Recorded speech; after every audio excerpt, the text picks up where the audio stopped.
La ley de Gay-Lussac.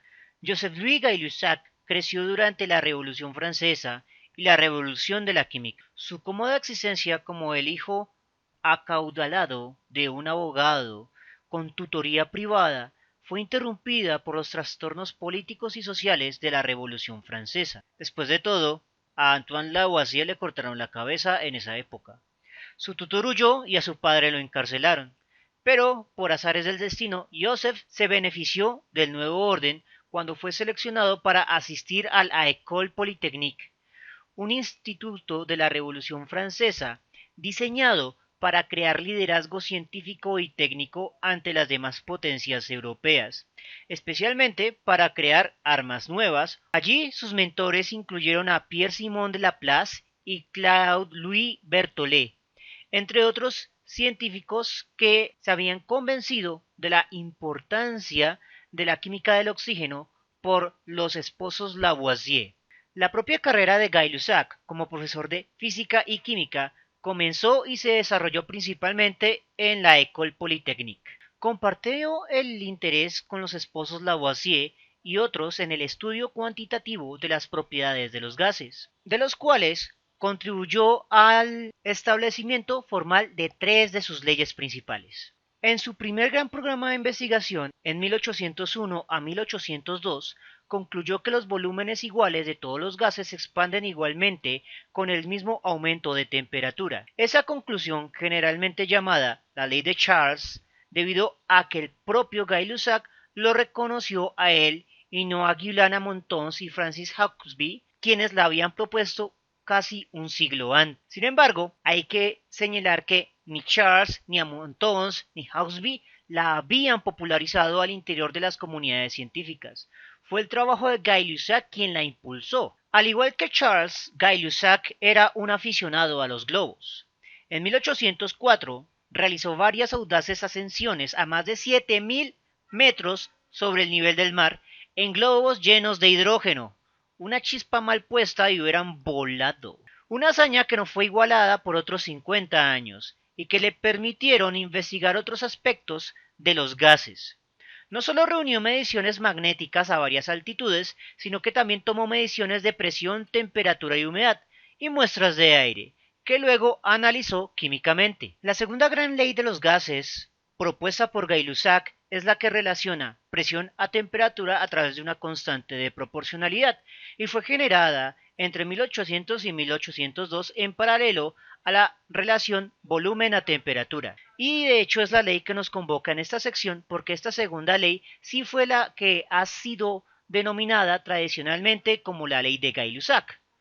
Lo interesante del asunto es que no fue su aporte más importante a las leyes de los gases.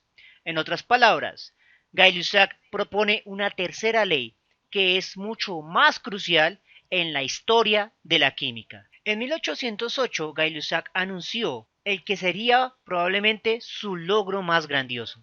A partir de los experimentos realizados por él y otros, dedujo que los gases a temperatura y presión constantes se combinan en proporciones numéricas simples por volumen, y el producto o productos resultantes, si son gases, también tienen una proporción simple en volumen a los volúmenes de los reactivos. Posteriormente, esta conclusión ha sido conocida como la ley de volúmenes de combinación. Así, por ejemplo, en la reacción de síntesis de agua, si se somete 1 litro de oxígeno y 2 litros de hidrógeno, se generarán 2 litros de agua, sin que existan sobrantes de hidrógeno u oxígeno. Aunque vista de este modo, la ley de volúmenes de combinación parece algo complicado, resulta que los valores de los volúmenes de combinación, 1 litro de oxígeno, 2 litros de hidrógeno, 1 litro de vapor de agua, concuerdan exactamente con lo que en la actualidad conocemos como el coeficiente estequiométrico, que describe el número de moléculas que se requiere para completar un ciclo de reacción completo en la síntesis de agua.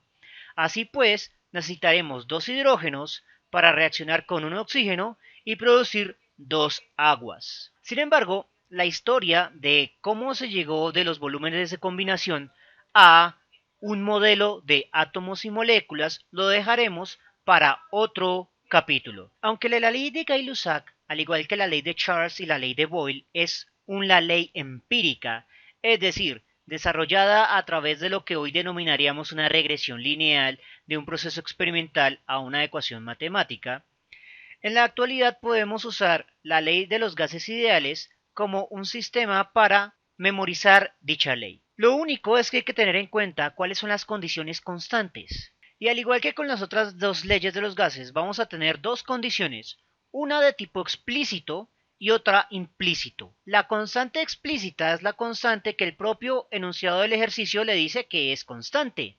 En este caso, el volumen va a ser constante. Por otro lado, la constante implícita es aquella que el enunciado no le dice nada y usted debe asumir que no cambia y que es en su mayoría, como en las otras dos leyes, la cantidad de sustancia.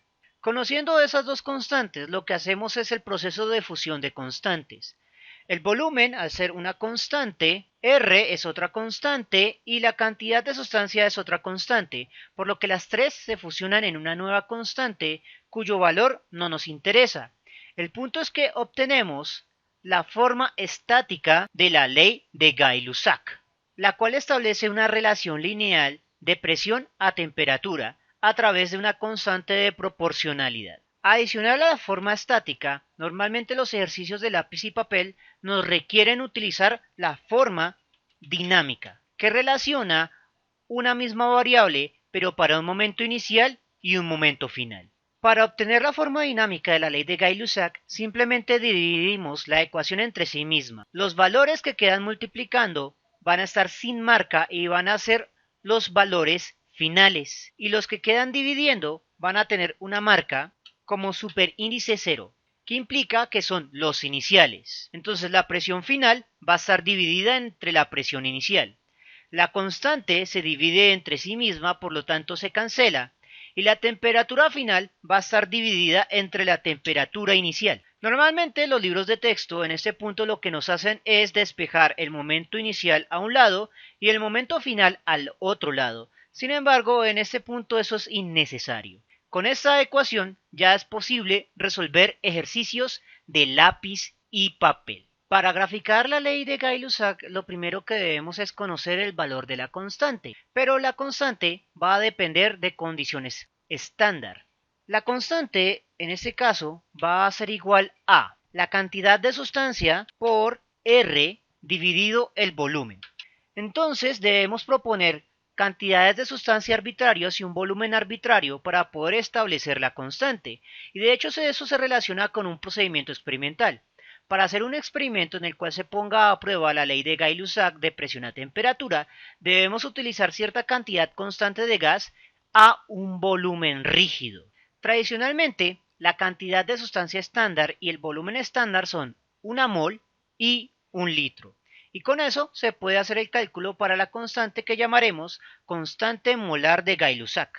Reemplazamos 1 mol, reemplazamos 1 litro y la constante de los gases ideales que vamos a tomar como 0,082 atmósfera litro sobre mol Kelvin. Realizamos el análisis dimensional. Mol que multiplica se cancela con mol que divide, litro que divide se cancela multiplica y el valor va a quedar como 0,082 atmósfera sobre Kelvin. Ya con la constante podemos empezar a reemplazar valores arbitrarios de temperatura para obtener las presiones correspondientes. Y como es una condenada relación lineal, vamos a obtener una línea recta ascendente, semejante a la que tenemos en pantalla. Tenga en cuenta que en un experimento real, la recta o gráfica de Gay-Lussac tendrá esta forma. Eso debido a que a ciertas temperaturas un gas real deja de ser gaseoso. Cuando la temperatura disminuye lo suficiente, cualquier gas va a licuarse y pasar a su estado líquido, y si la temperatura asciende lo suficiente, un gas va a transformarse en plasma.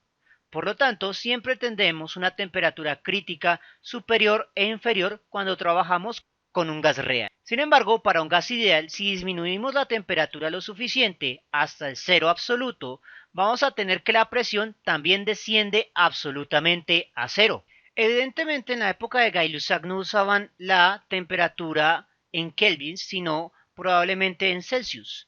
Así que la gráfica debería asemejarse más a esto. Y es probable que la ley de Gay-Lussac fuera utilizada junto con la ley de Charles como un argumento para proponer la existencia del cero absoluto, una temperatura tan fría que disminuía la presión de un gas ideal que no tuviera temperatura crítica inferior a cero. Y sin importar el gas que se tomara, al extrapolar la línea, es decir, al imaginarlo como un gas ideal que nunca se transforma en un líquido, siempre se alcanza la misma temperatura, menos 273,15 grados centígrados, el cual normalmente redondeamos a menos 273 para los ejercicios de lápiz y papel.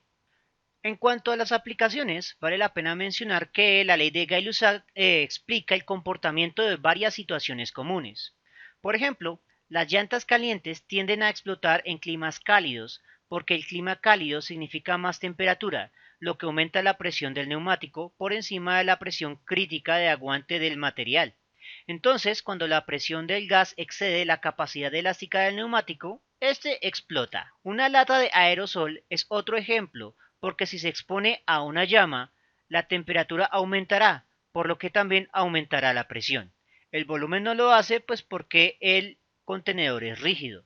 Con el tiempo la presión aumenta lo suficiente y por encima del límite crítico de aguante del contenedor hasta que éste explota violentamente. Una olla a presión es otro ejemplo de la ley de Gay-Lussac, ya que la temperatura aumenta, lo que hace que la presión aumente por encima de los alimentos con un volumen rígido. El aumento de la presión impide que el agua se vaporice a 100 grados centígrados, evitando que estos se sequen, y esto a su vez evita que se calcinen. Además permite que el agua líquida aumente su temperatura por encima de los 100 grados centígrados, lo cual acelera mucho la cocción de los alimentos. Proceso relacionado con otra ley de los gases, que es la ley de Henry. Bien, eso es todo por el momento.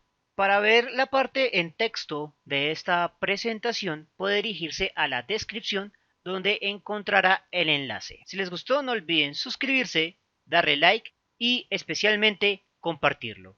Eso mantiene vivo a este canal. Y nos vemos en una próxima oportunidad.